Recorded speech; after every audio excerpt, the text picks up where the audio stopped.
Hey everybody, I thought I'd do something a little bit different today, and on the advice of one of you lovely fans, I decided to do a little bit of a time-lapse video here. So, in preparation for an upcoming Blood Bowl tournament that I never actually made, I decided to paint up a Dungeon Bowl team, and in doing that, I figured I might as well do it on camera, do a little bit of time lapse, and show you all how I went about it. So this is a Shadow team.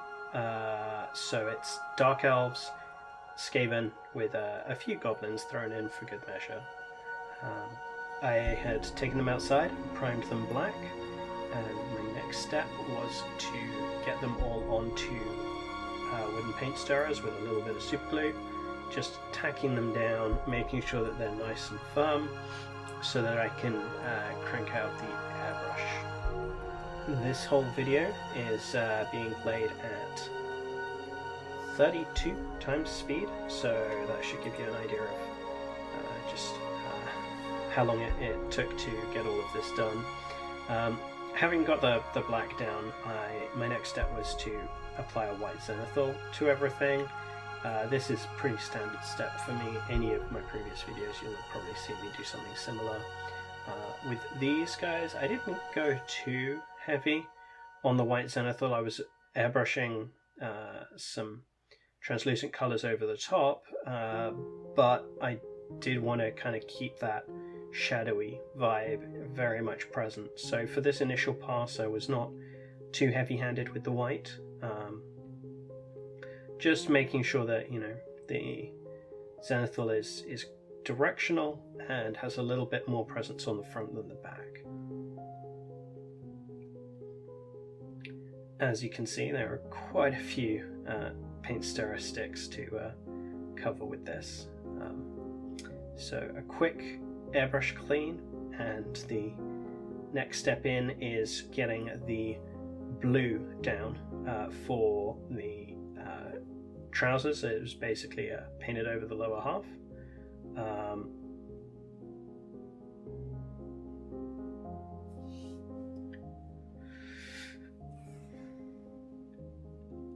And this blue is Vallejo Game Color ink. I really like the colors that the Game Color ink line has. I really kind of wanted to give a slight sort of like, not jeans look, but a blue kind of lycra feel to the pants on these guys, particularly the Dark Elves, which were the kind of inspiration for this color scheme. These are pretty traditional Dark Elfy colors, dark blues, and as you'll see in a few minutes, purple. So very quick, just spray on all of these models. I started with the lower half because I really wanted to, make sure that I'd got that in place so that I could see the distinction ready for getting the top halves, the purple, painted up. Depending on what the model was, I was varying degrees of cautious and careful with this paint application. I wanted to make sure that the paint lays down well, but also didn't want it to hit too many areas that I didn't want to end up blue. So it's a bit of a trade-off, as you always have with the airbrush, between speed and precision.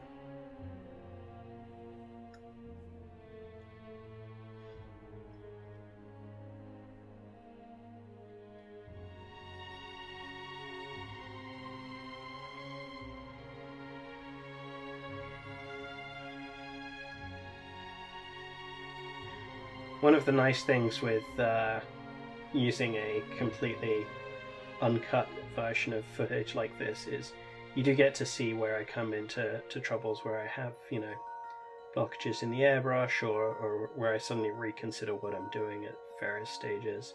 It didn't happen too badly in this paint session. Mostly painting with inks, you shouldn't be seeing too many clogs, as you might do if you were using regular acrylic paints.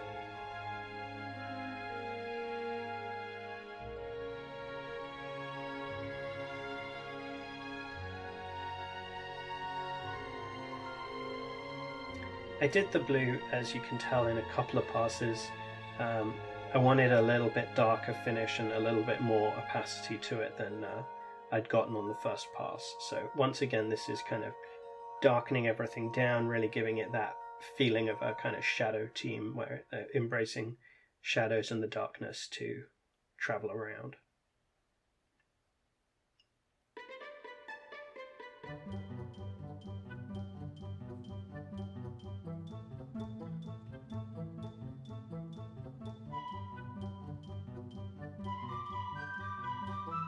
Having completed the blues, it was time to crack out that purple and get that on top of the models. I wasn't entirely sure where I was going to hit with the purple, where I was going to kind of focus on the metal, so I was a little generous with my purple initially, knowing that I could use opaque paints to go back over it to bring back other colours or repaint other areas as needed.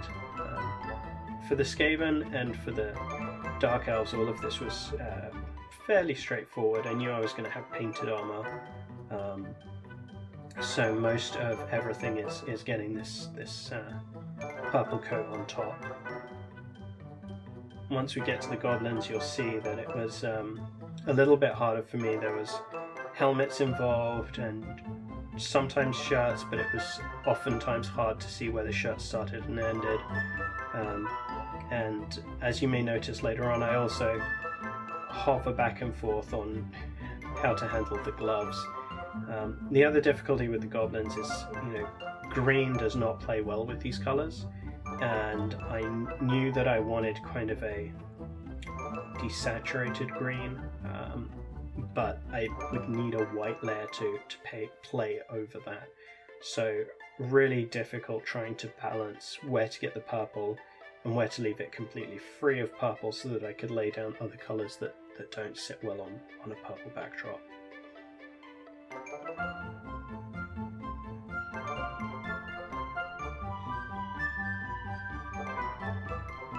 Another challenging part was the helmeted Dark Elves, because again that flesh wanted to be pretty clear cut. So having finished the kind of the armor colors, I come back in with white airbrush and really pick out the areas that I know are going to be other colors, so that I'm not having to fight against those base coats to get coloring on them.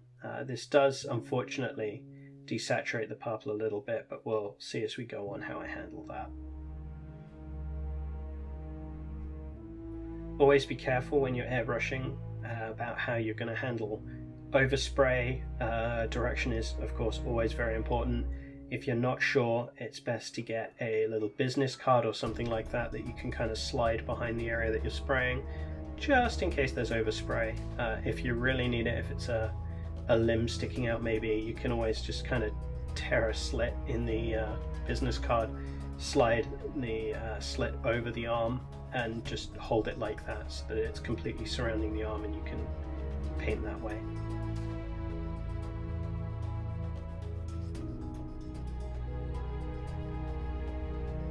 I'm too lazy to do that a lot of the time though, so as you see, I just kind of wing it and try and do as best I can with the angles that I have available to me. Another thing to point out is, because I'm doing all of this on a stick, it does limit the access to certain angles for the models, and your overspray stretches to include the other models on the stick, obviously.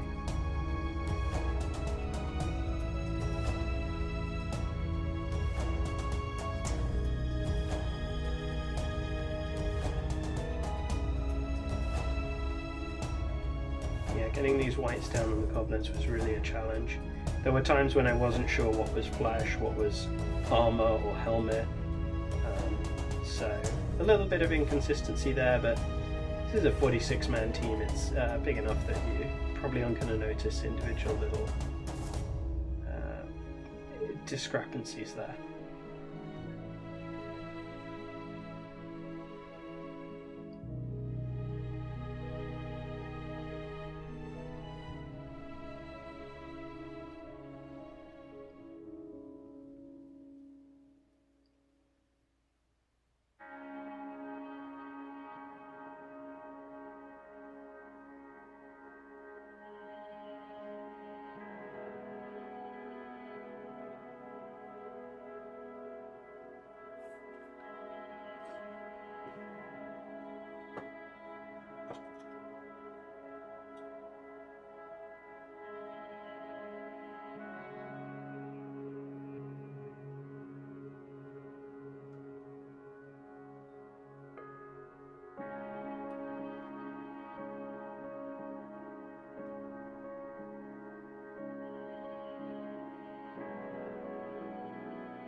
The Dark Elves also had some what looks like dragon skin, dragon hide on them.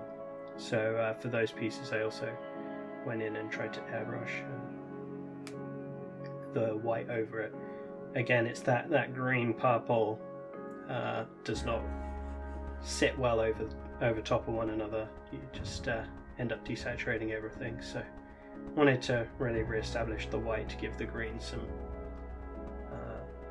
something to sit over top of.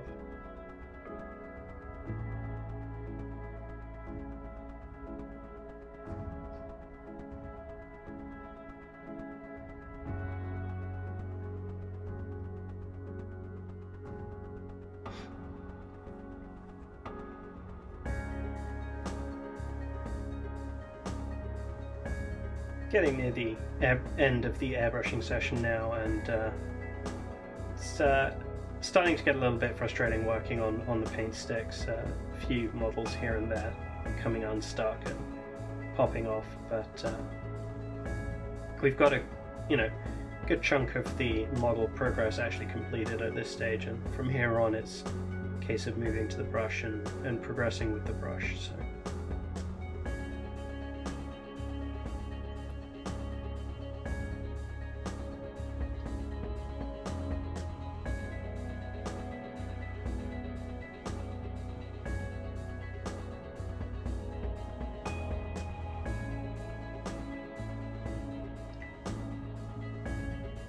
A few little instances of just really picking out the white where I needed to.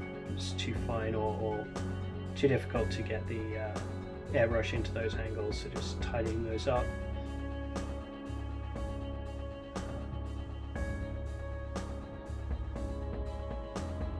As you'll see as we go through this, you'll notice that I'm using acrylic foam just to hold all the models, and I kind of shuffle them from left to right and right to left as I work through the stages of the painting.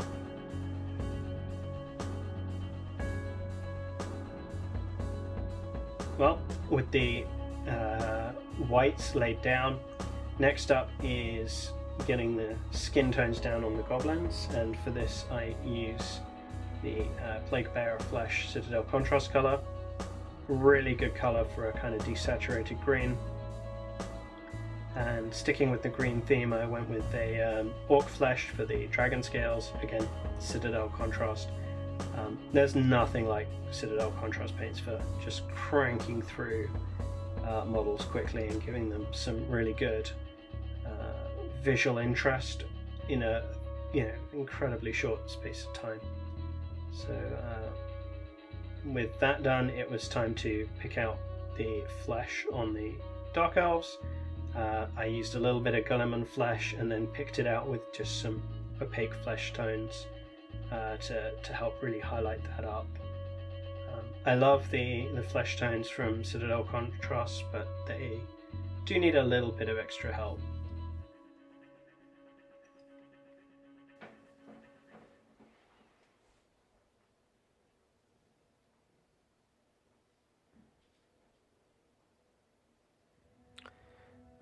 I also took the opportunity to do the hair on the Dark Elves. It was really the only group in the team that had got hair of its own nature.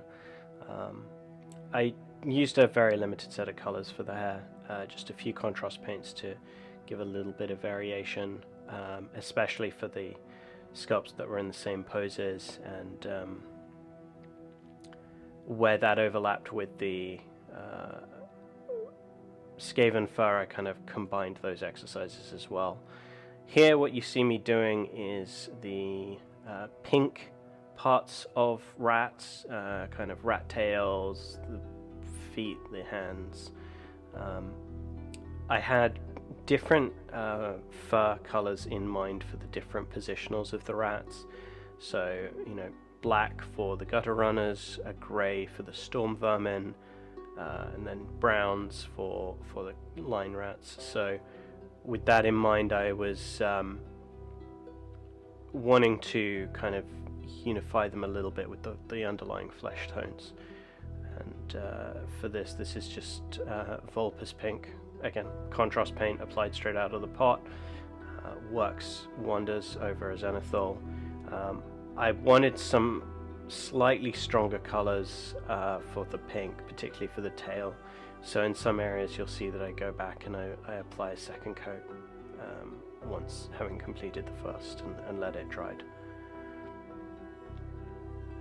The one downside of kind of using egg crate foam like this is that if you're painting areas which are on the kind of exposed corners, and they hit a lot of them, like I had with the tails of the rats, it's very difficult to put the models down without that touching the foam somewhere, which is unfortunate, but I had a different plan in mind for the basing. I wanted to do an bases embedded into a display base, and so I decided to paint all of these models off of their bases, which is something I do quite often, honestly, especially for early stages, and then I'll combine them somewhere near the end and maybe detail up with them attached to their base.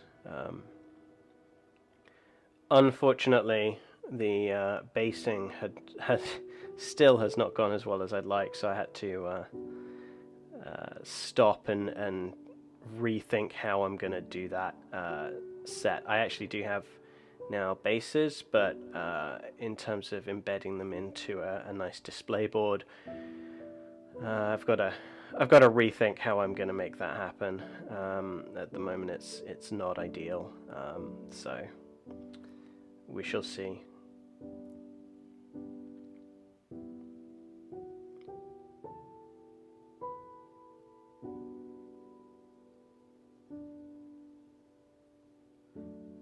Painting the fur on the Skaven was actually a really satisfying process for me.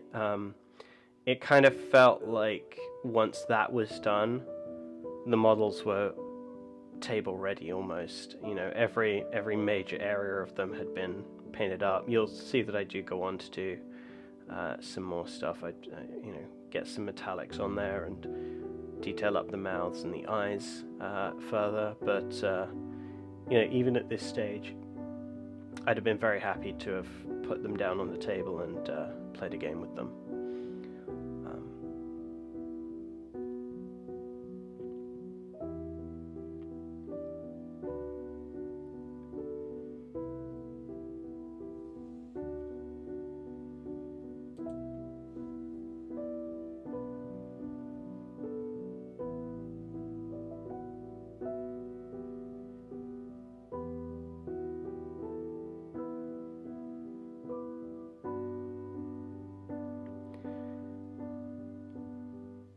Blood Bowl models have got quite a lot of padding and armor and clothing, and because of the setting, you're going to be going with fairly distinctive colors that you wouldn't get to really justifiably use in most more traditional wargame environments.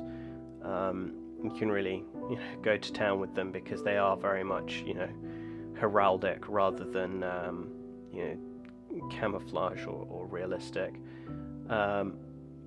But it was interesting applying it to a team where there were so many very, very distinct races. I think Games Workshop has done a really good job with this latest set of releases, the 2012 edition or whatever it's called of Blood Bowl, where the models are across the range kind of uniform. All of the shoulder pads feel similar. The shapes are very similar. There's a lot of angular shoulder plates with slightly concave surfaces on them. Very, very different to their previous editions, which all tended to do domed and more, hemispherical shapes. But the nice thing about that is that it really does lend a single aesthetic to all of the models, even when you're mixing and matching them like I am in this College of Shadow team. The two exceptions to that are the assassins. I don't have any official GW assassin models, and so the two that I'm using here were 3D prints that I found that seem to be roughly in scale. I think they're a little bit more realistic proportion than GW stuff is. GW's gotten better about the heroic scaling of giant fists and giant heads, but it's still there a little bit. In my opinion, with good reason. It makes models much easier and more fun to paint having slightly exaggerated features like that, because it's easier, you know, for painters to pick out the details. The assassins are a much more true scale, but they size well, and the styling of them I think fits reasonably well. I'd have loved to have, you know, seen them have more in the way of padding and shoulder pads, and you know, I guess I could have kit bashed that. I just didn't, I guess. But it was, I was glad to have, you know, two assassins that look similar, slightly different poses that would fit well with the overall theme of the thing. The only frustration being that I keep breaking a couple of the daggers on them, because being made of resin and relatively early prints for me as a fairly inexperienced 3D printer, they've been a little bit, you know, dicey, but I think I pinned them the last time they snapped, so hopefully they'll stick now. So I'm now doing a dry brush just to pick out the blue in particular. I'd already done this for the purples a little while back, just after doing the white touches, because I didn't want a dry brush of the purple to overlay with the skin tones, where there's a lot more contact points, right, with the arms and the head than there is with the legs, which are usually, you know, entirely coated in their trousers, or mostly. So controlling that dry brush area is a lot easier.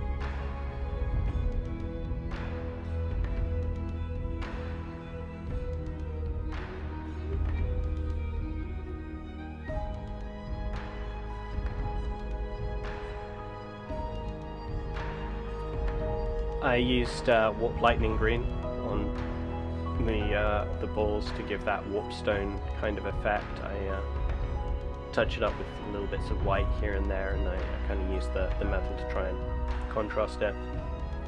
I was tempted to do a little bit of an OSL from those, but they're held so far away from the body of the rat that it doesn't really make too much sense. If they'd cradled it under their arm maybe, or were holding it ready to throw from their hand, I might have gone with it.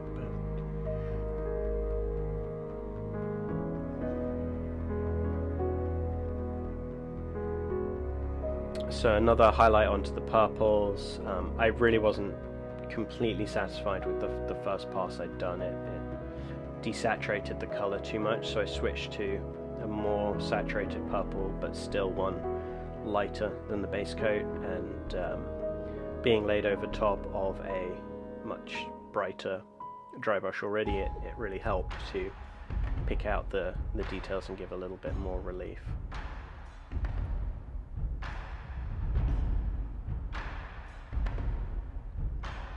I did consider using some shade on these models to mute things down a little bit, but I didn't really want them looking too grimy. Despite being shadow, I still kind of wanted a little bit of a cartoony feel to the models. And you know, I do a few things, as you'll see, in terms of chipping and damage, particularly on the Skaven and the Goblins, obviously, who I think are more likely to abuse their armor than the Dark Elves, who'd probably take better care of it. But even so, I didn't want to grunge things up too much. It's easy to do. You know, I think it would have been fine going that route, but I did want to have these guys as a little bit comic booky.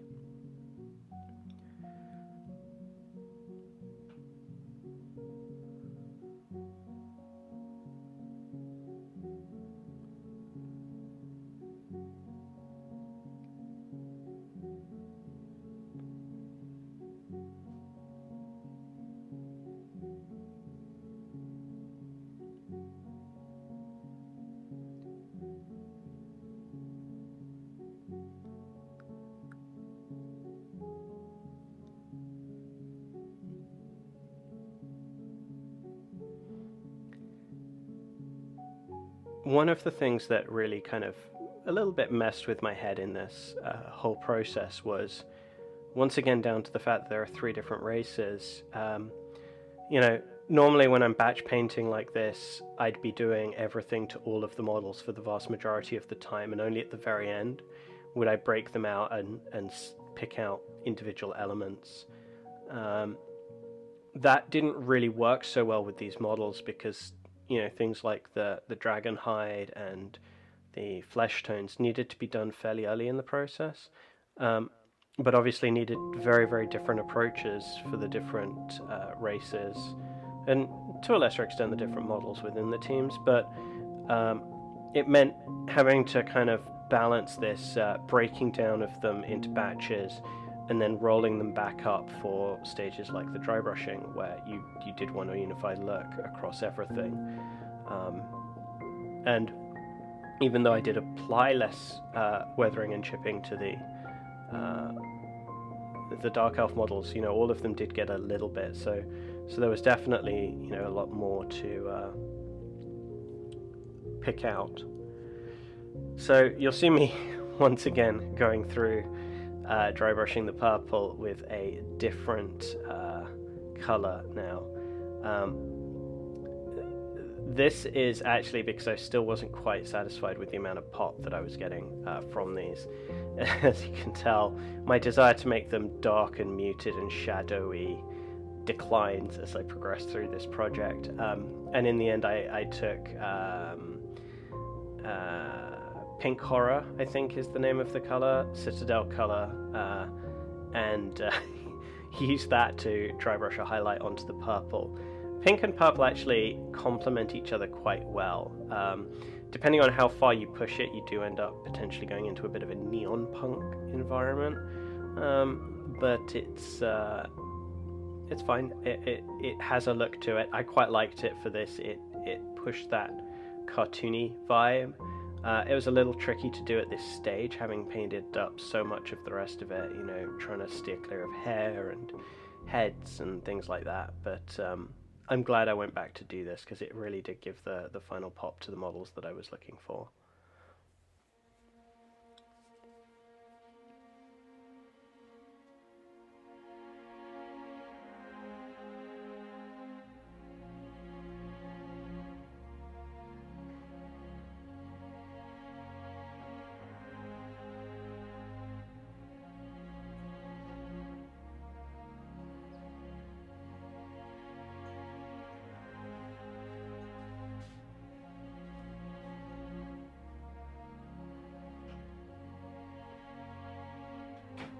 I'm really glad that I did not keep the original audio from this, because there were plenty of expletives every time I did something that chipped one of those knives off the assassins.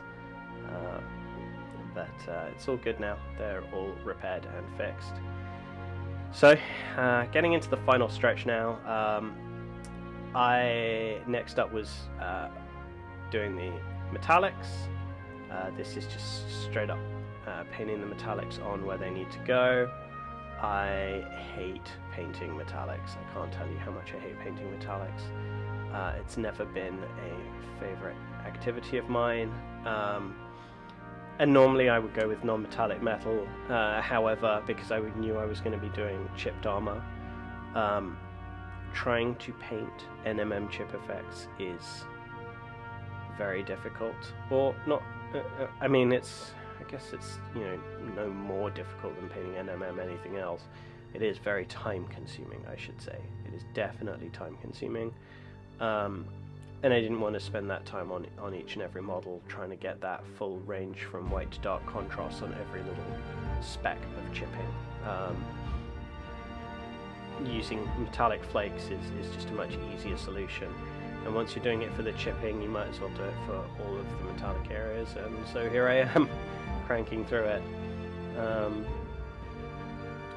For those of you that are wondering why I hate true metallics so much, metallic paints, they flow very differently to regular acrylics for me, to acrylic inks, to anything really.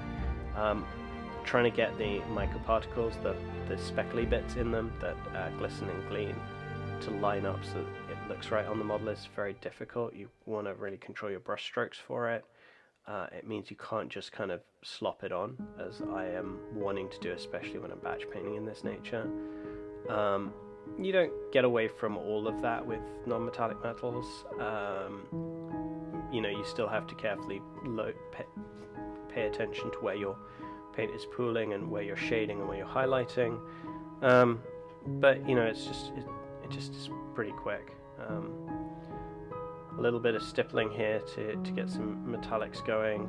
I actually really did the chipping here in probably a suboptimal order. Normally I would start with dark rust, then go to a lighter rust, and then go to the metallic at the very end. But I was impetuous and started with the final step, and then tried to reverse engineer around it as we go. But it came out okay, I think, in the end.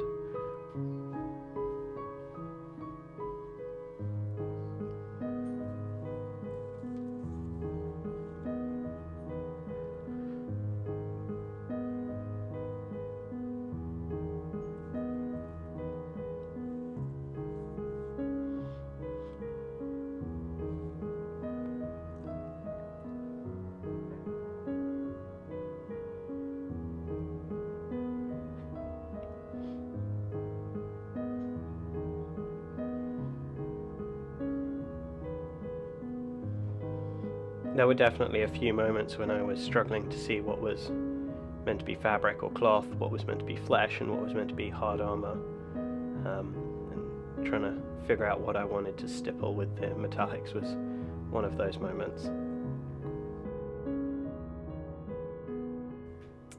So there you have it. I hope you enjoyed watching this. I had fun painting these models. As you can see, picked out a few of them. They're still not based at the time of filming this. I really did want to be a little bit further along in that regard, but nonetheless, I am pleased with how they came out, and I hope you enjoyed watching this video. If you did, please consider liking, subscribing, following, commenting, all of the things. That would be wonderful. It really does help motivate me and encourage me to do more of this content. So please do consider that. If you want to see my current projects, you can check out my Instagram account at raggypaints. And if you would like to support me by getting yourself some cool stuff, please check out my affiliate links below to Herrick Games, who do GW and all the rest of it across the whole of the US. They've got Warlord game stuff. They've got a fantastic supply of hobby tools as well. And they ship across the US.